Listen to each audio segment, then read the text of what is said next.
Big boss Malayalam എന്ന് കേൾക്കുമ്പോൾ Malayali big boss പ്രേമികളുടെ മനസ്സിലേക്ക് ഓടിയെത്തുന്ന രണ്ട് പേരുകളായിരിക്കും ഗബ്രിയും ജാസ്മിനും. മലയാളി പ്രേക്ഷകരുടെ മനസ്സിൽ ഇടം പിടിച്ച ഒരു മത്സരാർത്ഥിയായിരുന്നു ജാസ്മിൻ ജാഫർ.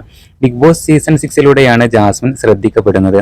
യൂട്യൂബർ എന്ന നിലയിലും ജാസ്മിൻ പ്രേക്ഷകർക്ക് സുപരിചിതയാണ്. ബിഗ് ബോസ് മലയാളം സീസൺ 6 വന്ന് ഗബ്രിയുമായുള്ള കോംബോ പിടിച്ചതാണ് ജാസ്മിന് ഏറെ വിമർശനങ്ങൾ ഉണ്ടാക്കാനുള്ള കാരണം. ഈ കോംബോക്കെതിരെ ഹൗസിനകത്തും പുറത്തും വിമർശനങ്ങളുണ്ട്. പ്രേക്ഷകരുടെ വെറുപ്പും ഇഷ്ടവും ഇഷ്ടക്കേടുമെല്ലാം ഒരുപോലെ നേടിയ മത്സരാർത്ഥിയായിരുന്നു ജാസ്മിൻ ജാഫർ. ജാസ്മിൻ എന്ത് വീഡിയോ ഇട്ടാലും സോഷ്യൽ മീഡിയയിൽ പെട്ടെന്ന് വൈറലായിക്കൊണ്ടിരിക്കുന്നുണ്ട്. ജാസ്മിന്റെ യൂട്യൂബ് ചാനലിന് 14,70,000 സബ്സ്ക്രൈബേഴ്സ് ആണുള്ളത്. ജാസ്മിന്റെ ഏറ്റവും വലിയ പ്രത്യേകത എന്നത് she is A good listener. മറ്റുള്ളവർ പറയുന്നത് കേൾക്കാനുള്ള മനസ്സ് ജാസ്മിനുണ്ട്. അതുപോലെ തന്നെ പറയാനുള്ള കാര്യങ്ങളെല്ലാം തന്നെ വെട്ടിത്തുറന്ന് മുഖത്തു നോക്കി പറയാനുള്ള ചങ്കൂറ്റവും ജാസ്മിൻ കാണിക്കാറുണ്ട്. അതുപോലെ തന്നെ തന്റെ ഭാഗത്തുള്ള തെറ്റുകൾ ജാസ്മിൻ അംഗീകരിക്കുന്നുമുണ്ട്. സ്വന്തം തെറ്റുകൾ അംഗീകരിക്കുക എന്നത് വലിയൊരു കാര്യം തന്നെയാണ്.